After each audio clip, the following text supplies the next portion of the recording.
Hey, this is Omar Faith from DepressionHero.com, and today I want to do something a little bit different. I'm camouflaged because I'm on my orange couch, so I put this pillow here just so you could see me. This video is called The 3 Tips to Boost Your Self-Esteem and Develop Your Self-Worth. And so I'm going to be giving you 3 tips to help you do that. But before I do that, let me share with you some of my perspectives on what self-esteem and self-worth really boil down to.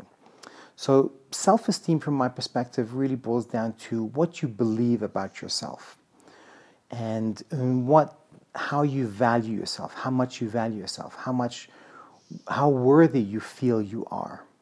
And a lot of this stuff comes kind of from shame, and I'm not going to talk about shame today, but what it really boils down to is how much do you love yourself? How much do you love yourself? And of course, all of us have days when we do and days when we don't, and something in between. And it's something that we don't really learn. We don't really learn how to love ourselves. Nobody actually explicitly teaches you how to do this. And it's a skill, because a skill can be learned. It's not something that you're inherently born with. Of course, some people are more positive than other people, and they have a better outlook on life, but also that really depends on their childhood and their upbringing.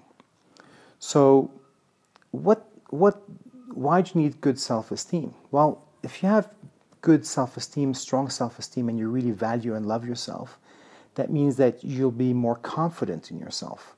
And as a result, you'll be more confident in your decision making, which will help you become more successful in all areas of life, right? So you'll be more successful in business, in romance, in health, in achieving your goals and dreams and aspirations.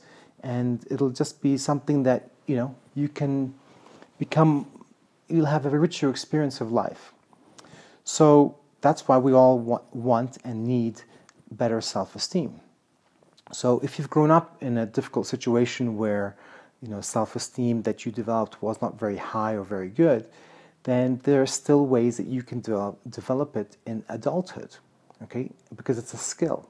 Just like learning to drive a car, you can learn to drive a car at any time, okay? So these are 3 tips that will help you start that journey, And with these 3 tips, it'll actually make a big difference.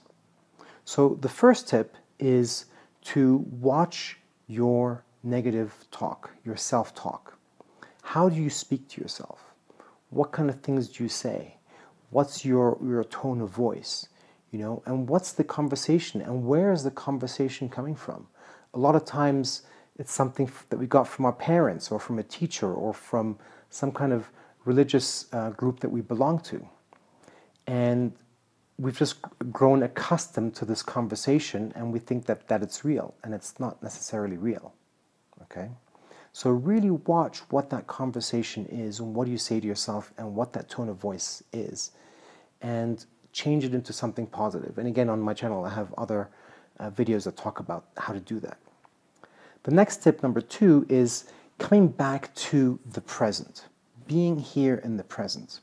A lot of times when we have low self-esteem, we seem to be focused exclusively and obsessed exclusively about some past event, which is usually a failure.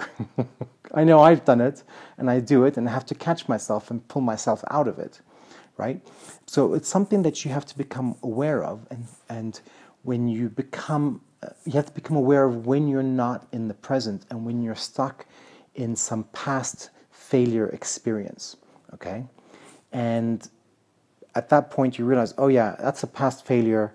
Failures can be stepping stones because they're just lessons, right? And so by reframing it, by reframing that thought, you can actually pull yourself out of that negative self-talk and out of the past, and just bring yourself into the present, okay? And then you can deal with whatever the situation is much more effectively. And then the third tip is to notice your boundaries. A lot of times we do things that we don't necessarily want to do, but we do them because we feel some kind of obligation, or because we don't feel that we can stand up for ourselves.